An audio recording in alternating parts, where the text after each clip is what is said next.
Jaffe, Well, hello. we have a caller wanting Oh, to discuss with you. what do they want to talk about? I do not know; they're not put in the chat, but they've been waiting patiently, and they have a cool background. Okay, well, that'll do it. I'm an easy lay. Let's do it. Hey, hey, where'd he go? Maximilian, what's up, champ? Oh, thanks. I want to give you guys props for having this type of platform too. This just shows great to have people just be able to call in. I love it. Thank you. We are an equal we are very DEI here, Max.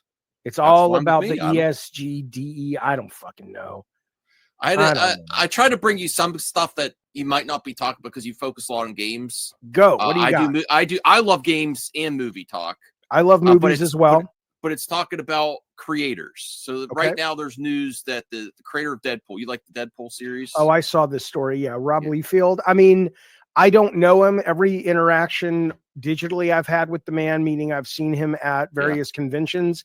He seems like a genuinely nice fellow, and he also seems like someone who has gotten so much shit from a lot of these fans that I don't know how he's able to remain so nice.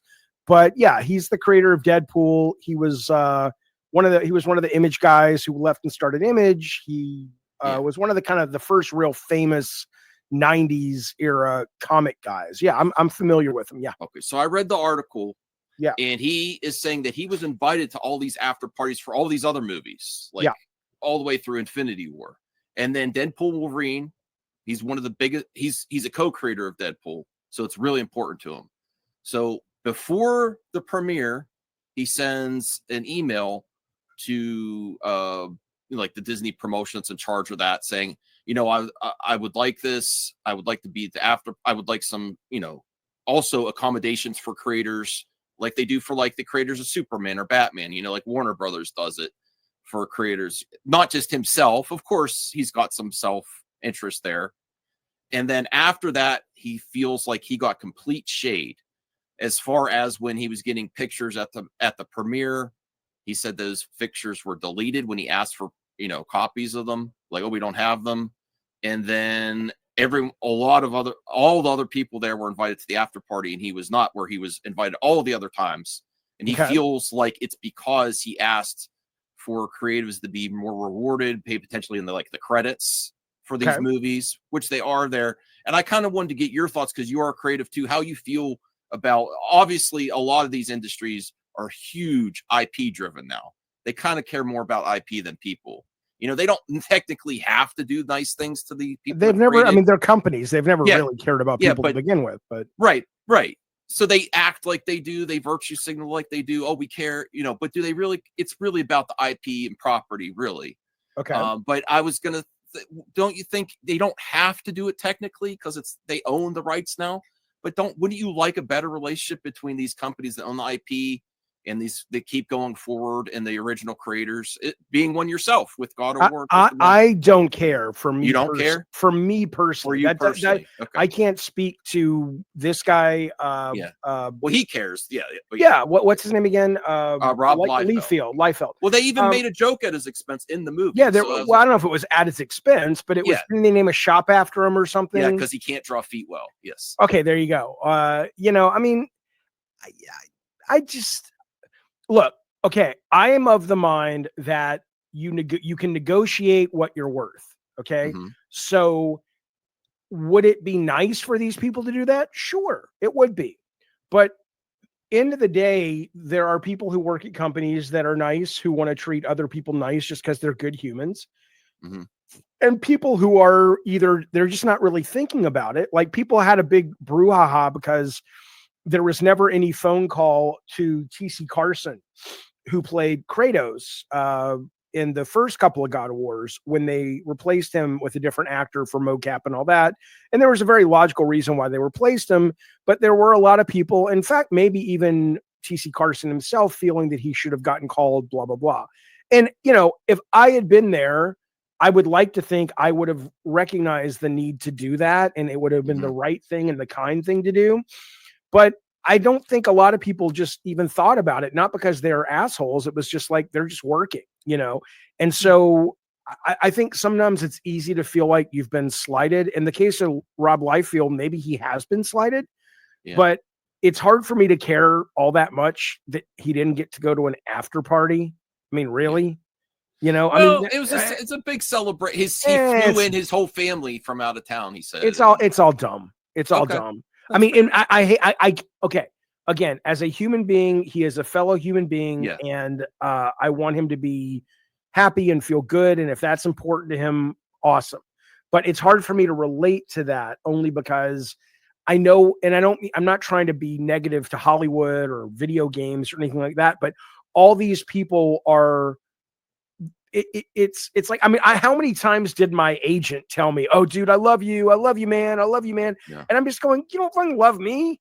Not that I needed him to, but it's like there's so much disingenuousness that when people are there because it's a transactional relationship, right? Mhm. And so I think when you're dealing with, when I'm dealing with Sony, are there people at Sony that I think have genuine affection for me? Yes, and I have genuine affection for them, but I didn't make a deal with Sony proper corporate to continue, and I'm just like, that was the deal I made. I was happy with it. They treated me great, and I've been nothing, I've never expected anything more than what they promised. So if they make a big God of War movie and I'm not invited to the set and I'm not invited to the premiere or in the credit, you have to be in the credits, right? No, you don't in your contract. Okay. There's no I didn't even have a contract. Okay. Well, things are different there. Yeah. Yeah, well, I actually am so for creatives that I feel I kind of wish you were. I know you're personally okay with that, but I don't care. But these are IP that are going to give God of War for sure. Yeah, I would love to be making money off it, but that's just sort of a go. Yeah, I would also love to have superpowers, but that was not available to me at the time, and so I don't. Would it be nice? Sure, but yeah, I don't really care. I really just don't. I mean, I'd love to make the money though. The money's a real well, yeah, because it's a real tangible thing. But the ego part of it, like, oh, I got to go to the premiere and walk the red carpet. I don't give a fuck. I think it's a celebration of God of War is one of the greatest IPs we have. I'm not just doing that because I'm on your channel. It really is. I wish Twisted Metal was still. I mean, the TV show was fun. The TV show's doing good. It's second season coming out. More games. I wish we might. We still might. We still. Oh, might. really? But, okay. Yeah, but I don't know. I mean, I think it. I don't know. I think it's kind of a cultural thing. I look at our culture and I just say people. I don't know. People believe so much of the horse shit that these industries shovel. To the point that I want to look at them and go, guys, you're behind the scenes. This is all performative. This is all bullshit. And yet you fight to get to the trough so you can keep lapping it up. And I'm like, dude, you're part of the creation of the glamour, of the falsity of glamour. It isn't real. And yet you still covet it. So I just kind of go, what are you guys fighting over? Money, though. Money's real. I'll take money. Yeah. Okay, that's a fair answer. I want it for you, but I respect your answer. That I don't give a fuck about all that stuff. Because I do want to see I would like God of War series, maybe more than movie. I think that's the plan. I think in fact, they got rid of the last couple of showrunners and they just brought on a new showrunner. Well, they brought on the Battlestar Galactica guy, right? Ron Moore, is that his name? Oh, yes. I think I did hear that. Yes. Yeah. So I mean, I that's think a good. There's never any. That hasn't lost momentum. That's picking up speed. So we'll see what happens. Hey, wait a minute. Hang on. Don't go anywhere, Movie Max, but 1 second. Okay. Latino Heat says, when I found your channel, I was looking for UFO talk, but it's cool to learn you were the director of God of War. Hey, I got UFO shit coming up tonight in just a little bit. There's some interesting stuff happening in that space. So stick around. We'll be talking about that. Okay, Movie Max, what else, man? Let me ask you a question. Here's the big, well, here's the big fight.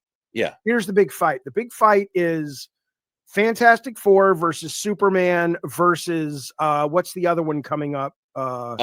Jurassic Park. Jurassic Park. Yes.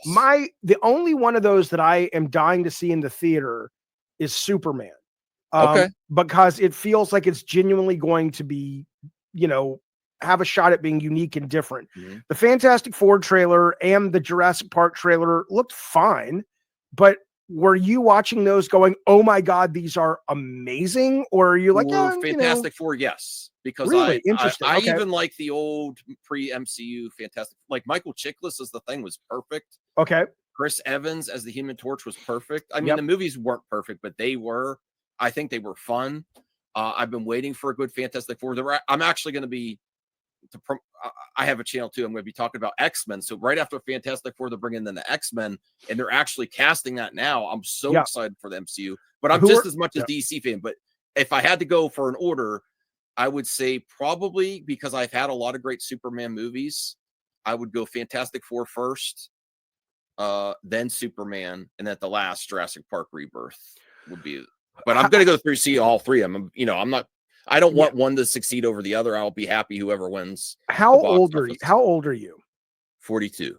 Okay, so you were probably around enough to know. Like, there was a time when I was a kid up until like maybe 30, where movies, and especially the summer movie season, was like a big fucking deal if you were into movies. And there was a great magazine I used to love called Premiere Magazine, and they would put out like their top 20 list of what they predicted the top movies would be for the summer.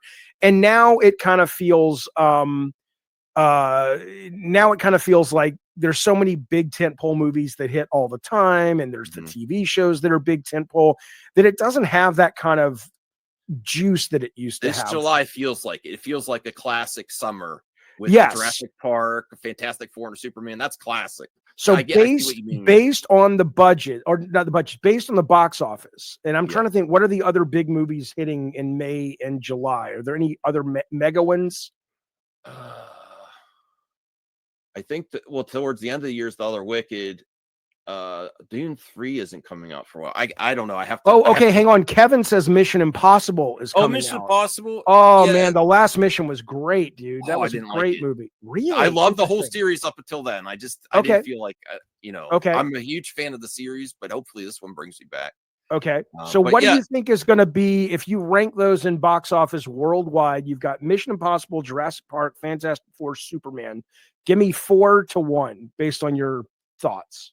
Oh, I think Fantastic Four, because I don't think it's just going to be Fantastic Four. And we're actually getting a really good, I always say when I do like movie talk that the villain is so important. Galactus is an important villain. And I wonder though how much they're going to humanize him though, because if he's an important villain, I mean, he is so boring, not as a piece of functional. Well, they got a good actor. I don't remember the actor's name, but they got a good actor for him this time. It's not just going to be like a visual effect. It's an actual actor. Okay. And then there's rumors that the Robert Downey Jr. Doom is going to make an appearance at least. So if that happens, in credits and all that shit, that probably. And what if they hint at the X-Men, because they're about to get that X-Men project started? They did. So who had the X-Men post-credit sequence? Was it Miss Marvel? The Marvels, I think, had the Beast in it. The Marvels had something, Yeah. Okay. So you think Fantastic Four is going to be the biggest? I think if they do certain things, Superman, I can't wait for. I like the Snyder version of DC. I know not a lot do, but I am giving this one a chance, and I'm looking forward to a fresh DC. I don't know. I don't know if Superman's going to get there. It depends on how good Lex is. I always go to the villains. How good is Lex in this? It's a good possibility. It's a really good Lex. Who's Lex again? Who's the actor? I forget. The guy in the Great, Nicholas Hoult. Nicholas Hoult. Yes. Yeah. Okay. So he's a really good actor. So that's possible. And then even though I've got fatigue with Jurassic Park, it still made $1 billion the last movie, and the last movie was awful. So I'm not real good at predictions. I thought Joker 2 was going to get $1 billion, and I was really disappointed with Joker 2. So I'm it's just a fun thing to do. I do miss when the movies were that, when it was that, and maybe it's an age thing. Maybe for people in their 20s, it still is, that love movies. It just doesn't feel like it's, that same part of it. It doesn't seem like it's as impactful to the culture as it used to be. Because we have so much more entertainment options now. Like people, I know you've covered the grifters on the internet complaining about entertainment. Growing up, can you imagine if you were a nerd, a better time to be a nerd with how many properties are catered to you? Video games, movies, TV series. It's like embarrassment of riches. We have so much. I was surprised. We're still complaining.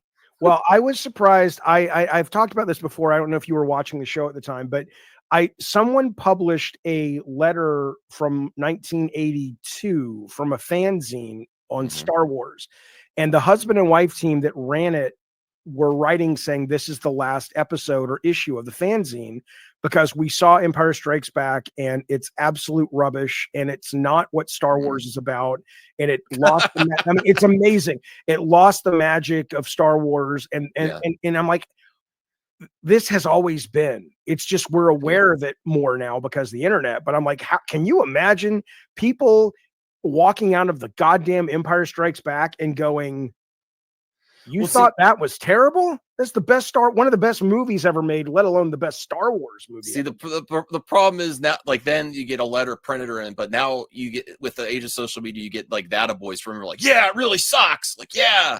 And that's why people just keep complaining about everything, because they get attention. I know. I wish they'd find other ways to get their attention. Hey, Jaffe, thank you for having me on. I still want to have you on an interview, me and my co-host. Anytime. Give me a shout. I just don't which is best. Email? I don't know if you put your email. Just hit me up on Twitter. Twitter's probably best. Or Tech Protect will get you. He'll hook you up. I'd love to come on. Tech Protect doing a good job. Thank you, sir. Love the show, guys. All right, buddy. Talk to you soon. I'd love to come on your show. See you, Max. Sure. Thank you. There he goes. Off into the evening. Okay.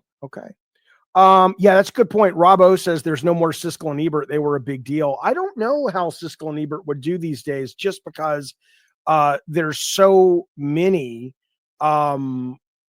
critics now, and it's so easy to be a critic. But we'll see. We'll see if they ever a group of critics can make a comeback that way. PlayStation says, what are y'all talking about? Like, if that matters, you all know who run shit sheep will eat up anything, and you have the nerve to say someone's a grifter.